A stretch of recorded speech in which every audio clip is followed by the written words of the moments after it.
சிறு குறு தொழில் நிறுவனங்கள் சம்பந்தமான அறிவிப்பு 116வது அம்சமாக இந்த பட்ஜெட்டில் இடம் பிடித்திருக்குது சார்.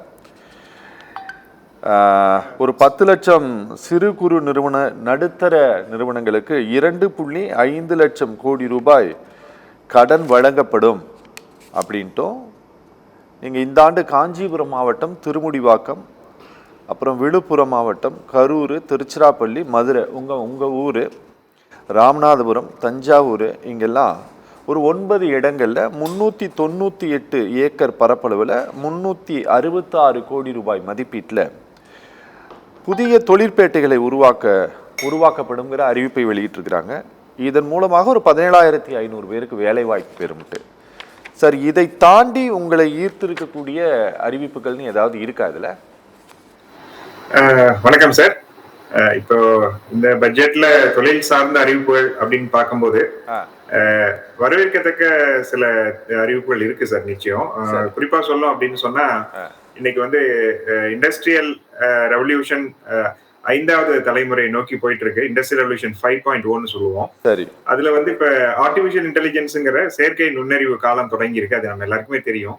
அதுல வந்து நம்ம செமிகண்டக்டர் உற்பத்திக்காக அதிக முன்னெடுப்புகள் கொடுக்கணும் அப்படின்னு ஒரு எதிர்பார்ப்பு இருக்கும்போது, தமிழ்நாடு செமிகண்டக்டர் இயக்கம் அப்படின்னு சொல்லி ஒரு 50 கோடிக்கு ஒரு புதிய இயக்கம் ஒன்று தொடங்கி இருக்கிறதா அறிவிப்பு வந்திருக்கு.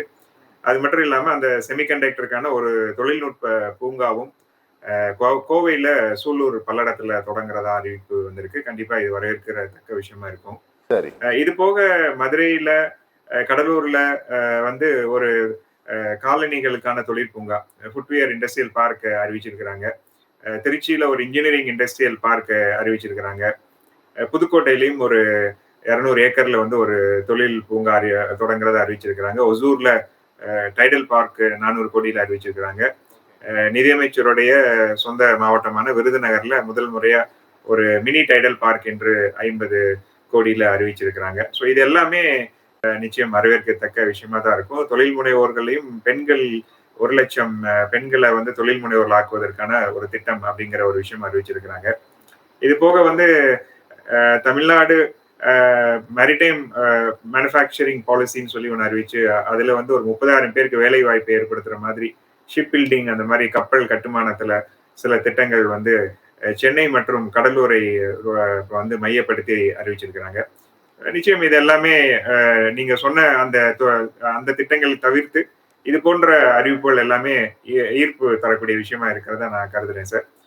ஆனா இதுக்கு முன்னாடி பேசிய சகோதரர் சொன்ன மாதிரி அறிவிப்புகள் நிறைய வந்துட்டு இருந்தாலும் கூட அதை வந்து நம்ம வந்து செயல்படுத்துறதுலதான் அரசாங்கம் வந்து முனைப்பு காட்டணும். ஏன்னா இதுக்கு முன்னால நிறைய சிப்கோஸ் அறிவிச்சாங்க.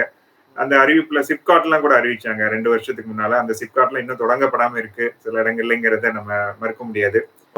இப்ப தமிழ்நாடு வந்து தன்னுடைய பொருளாதாரத்துல வந்து 1 ட்ரில்லியன் எக்கானமி அப்படின்னு சொல்லி ஒரு முன்னெடுப்பை வந்து சொல்றாங்க. 1 ட்ரில்லியன் எக்கானமியை வந்து தமிழ்நாடு அடையணும்னு சொன்னா ஏற்றுமதியில ஒரு 20% பங்களிப்பு வந்தாதான் நடக்கும். அப்போ வந்து ஒரு 200 பில்லியன் எக்ஸ்போர்ட் தமிழ்நாட்டுல இருந்து நடந்தாதான் நம்ம 1 ட்ரில்லியன் எக்கானமியை அடைய முடியும்.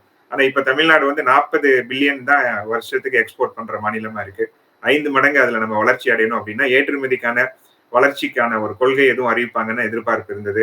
அது மாதிரி ஏற்றுமதிக்கு என்று தனியா ஒரு வாரியம் ஒண்ணு அமைப்பாங்க அப்படிங்கிற மாதிரி எதிர்பார்ப்புலாம் இருந்தது. அது போன்ற விஷயங்கள்லாம் அறிவிக்கப்படாதது கொஞ்சம் ஏமாற்றமா தான் இருக்கு சார்.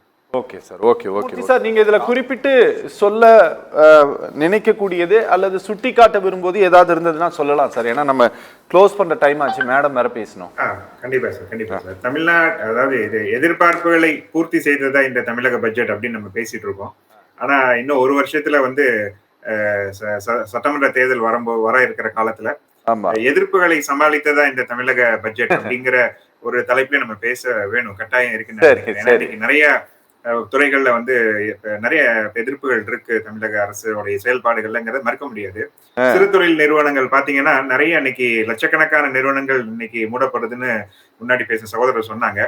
அதுக்கான காரணங்களை கண்டறிந்து அதை சரி செய்வதற்கு இந்த பட்ஜெட் வந்து திட்டங்கள் அறிவிச்சிருக்கலாம். குறிப்பா சொல்லணும்னா இன்னைக்கு மின் கட்டணம் ஒரு பெரிய ஒரு சவாலா இருக்கு சிறு தொழில் நிறுவனங்களுக்கு.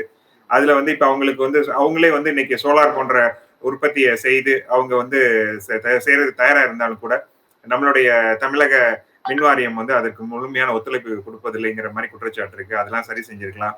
ஓகே அது மாதிரி இன்னைக்கு ராமேஸ்வரத்துல ஒரு விமான நிலையம் அறிவிச்சிருக்கிறாங்க. ஏற்கனவே மதுரையில இருக்கிற விமான நிலையம் பன்னாட்டு விமான நிலையமா பல ஆண்டுகளுக்கு முன்னாடி அறிவிப்பு வெளியிட்டதே இன்னும் முறையா செயல்படல. ஓகே மதுரையில இருந்து இன்னைக்கு சென்னைக்கு விமான கட்டணம் 8,000 ரூபாய்க்கு இருக்கு. சோ இது யாருக்கு பயன்படும் அப்படிங்கிற கேள்வி இருக்கு. இது போன்ற நடைமுறை பிரச்சனைகளை சமாளிச்சிருந்தாங்கன்னா கண்டிப்பா இந்த பட்ஜெட் வந்து அவங்களுக்கு ஒரு சட்டமன்ற தேர்தலுக்கான ஒரு நல்ல பட்ஜெட்டா இருந்திருக்கும். அதுல கொஞ்சம் கவனிப்பா இருந்திருக்கலாம்னு நான் நினைக்கிறேன் சார். ஓகேங்க ஓகே